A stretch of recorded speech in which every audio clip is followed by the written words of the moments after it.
नमः बच्चों, हम पढ़ रहे हैं क्लास 6 की संस्कृत बुक दीपकम। इसके लेसन 14 तक कंप्लीट कर चुके हैं और लेसन 15 का भी हिंदी अनुवाद पार्ट 1 कर चुके हैं। और आज हम उससे आगे का हिंदी अनुवाद करेंगे। ये हिंदी अनुवाद है पार्ट 3। पार्ट 2 में हम हिंदी अनुवाद कर चुके, तो आइए लेसन 15 का आज हम पार्ट 3 हिंदी अनुवाद।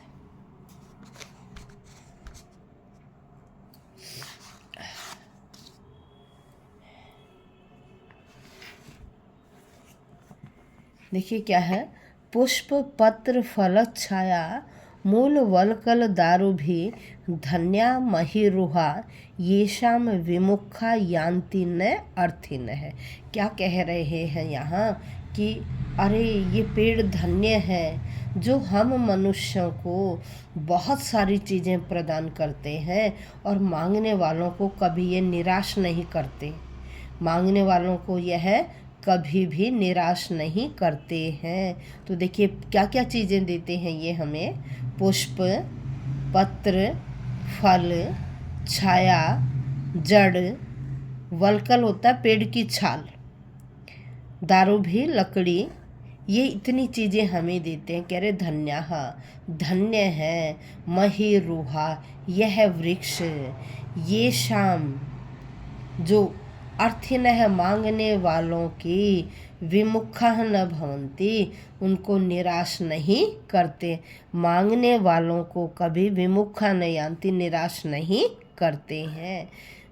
पुष्प पत्र फल छाया मूल वलकल दारु भी धन्या महिरुहा येषाम विमुखा यान्ति न अर्थिन। यह हुआ पदच्छेद।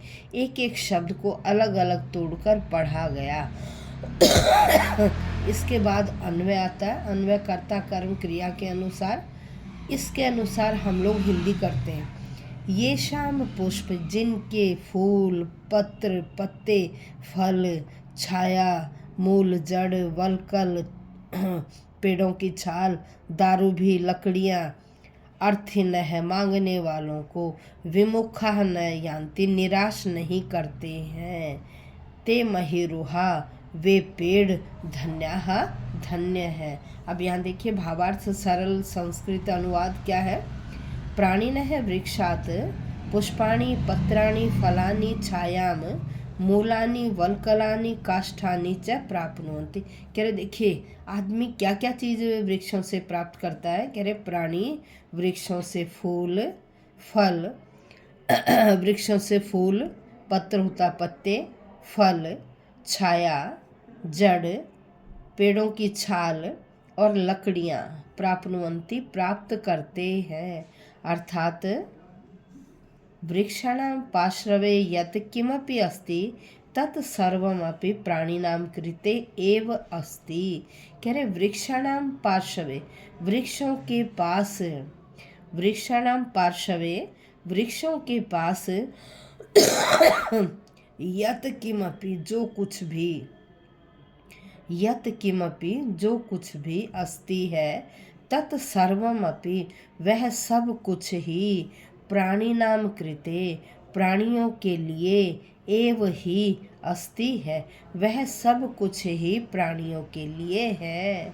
वृक्षः कदापि वृक्ष कभी भी, याचकान मांगने वालों को, निराशान न कुर्वन्ति निराश नहीं करते हैं।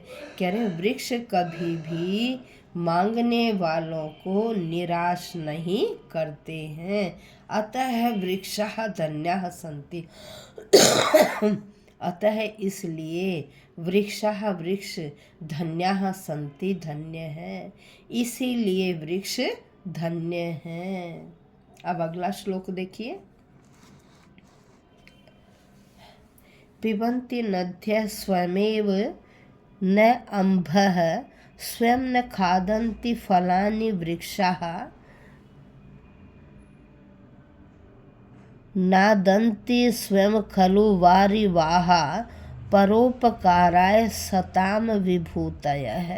अब देखिए यहाँ क्या कहा कि देखिए फल अपने, ये वृक्ष न तो अपना फल खाते हैं, नदियाँ अपना जल नहीं पीती, ये सब किसके लिए है? हम प्राणियों को ही यह सारी चीज़ें देते हैं, यह परोपकार के लिए ही जीते हैं। ऐसे ही सज्जन व्यक्ति भी दूसरों के परोपकार के लिए ही जीते हैं। अब देखिए क्या, पिबन्ति नद्यः स्वयं न अम्भः, पिबन्ति पीती हैं नद्यः नदियाँ, स्वयं अपने आप ही, न नहीं अम्भः जल। कह रहे नद्यः स्वयं अपने आप ही, अम्भः न पिबन्ति जल को नहीं पीती हैं, स्वयं न खादन्ति फलानि वृक्षा। कह रहे हैं वृक्षाः वृक्ष स्वयं अपने आप फलानी फलों को न खादन्ति नहीं खाते हैं, वृक्ष भी अपने आप फलों को नहीं खाते हैं। फिर क्या कहा, न अदन्ति सस्यम खलु वारिवाहा। कह रहे सस्यम जो फसलें हैं वह न अदंती वारिवाहा, जो कुछ भी खेत में होता है, कह रहे उसे फसलें, वारिवाहा का मतलब बादल, कह रहे बादल सस्यम न अदंती, फसलों को नहीं खाते हैं, बादल फसलों को नहीं खाते हैं। परोपकाराय सताम विभूतयः, सताम सज्जन व्यक्ति परोपकाराय परोपकार के लिए ही जीवंती जीते हैं। कि जैसे बादल फसलों को नहीं खाते हैं, उसी प्रकार से सज्जन व्यक्ति भी परोपकार के लिए ही जीते हैं, बादल भी परोपकार के लिए ही जीते हैं। जैसे बादलों से क्या है, फसलें उगती हैं और बादल उनको नहीं खाते हैं, इसी तरह से सज्जन व्यक्ति भी दूसरों की भलाई करते हैं और यह उनका आभूषण होता है। इसी तरह से बादल का आभूषण क्या है, जल प्रदान करना ताकि फसलें पैदा हों। नद्यः अम्भः स्वयं न पिबन्ति, नदियाँ जल अपने आप नहीं पीती हैं। वृक्षाः अपि फलानि स्वयं न खादन्ति, वृक्ष भी फल अपने आप नहीं खाते हैं। वारिवाहा अपि, कह रहे बादल भी सस्यम न अदन्ति, फसलों को नहीं खाते हैं। इसीलिए सज्जन व्यक्तियों का विभूति आभूषण क्या है, परोपकार है। सज्जन व्यक्ति भी परोपकार के लिए ही जीते हैं। नद्यः स्वयं जलम स्वयं न पिबन्ति, नदियाँ अपना जल अपने आप नहीं पीती हैं। अपितु अन्येषाम् उपयोगाय यच्छन्ति, अपितु बल्कि अन्येषाम् दूसरों के उपयोग के लिए यच्छन्ति देती हैं। एवमेव ऐसे ही वृक्षाः अपि फलानि स्वयं न खादन्ति, वृक्षाः अपि वृक्ष भी फलानि फलों को स्वयं न खादन्ति अपने आप नहीं खाते हैं। मेघा अपि जलम वर्षन्ति, मेघ भी जल बरसाते हैं। किंतु वृष्टया उत्पन्नम सस्यम स्वयं न खादन्ति, कह रहे लेकिन वर्षा से उत्पन्न फसल को वह स्वयं नहीं खाते हैं। अनेन प्रकारेण, इसी प्रकार से सज्जनानां संपद्यः, सज्जनों की संपत्ति भी परोपकाराय भवन्ति, दूसरों की भलाई के लिए होती। सज्जनों की संपत्ति भी दूसरों की भलाई के लिए होती है। तो आज ये लेसन की हिंदी हो गई कंप्लीट। अब शब्दार्थ पर आइए। आतपे, आतपे का मतलब होता है धूप में। परार्थ का मतलब होता है दूसरों की भलाई करना। सत्पुरुषा का मतलब है सज्जन लोग। वापी का मतलब है बावड़ी। हृदय का मतलब है सरोवर, तालाब या झील। द्रुमः वृक्ष या पेड़। वरम श्रेष्ठ। अर्थिनः मांगने वालों के लिए या प्राप्त करने के इच्छुक। वहंती बहती हैं। वलकलम पेड़ की छाल। दारू भी लकड़ियों से। महिरुहा वृक्ष या पेड़। अम्ब होता है पानी या जल। वारी वाहा जो बादल पानी बरसाते उन्हें क्या कहते हैं? बादल। विभूत यह है समृद्धियाँ। अब इसी पेज पे क्या है? वन वर्ड आंसर हैं ये आपको श्लोकों के अंदर से ढूंढने हैं। वृक्षा स्वयं कुत्र तिष्ठन्ति। श्लोक संख्या